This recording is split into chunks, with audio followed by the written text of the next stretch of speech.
Hello guys, how's everyone? For today, I'm going to cook pork tocino. To start, I have here pork meat. I slice it thinly, 1/2 kilogram weight.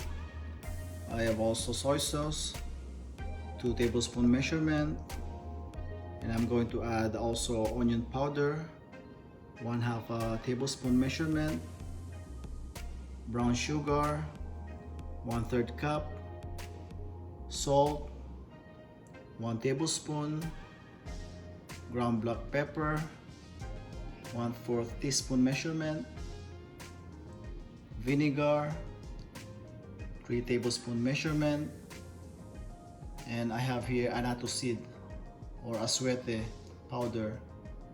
So I'll be adding this one to add color. So I've added 1 tablespoon water mixed with 1 teaspoon measurement of annatto powder. And last, I have here 2 cloves of garlic, finely chopped. So next step will be adding all the ingredients. We'll try to mix it well and marinate for about 4 hours at least. Okay guys, see you in a bit.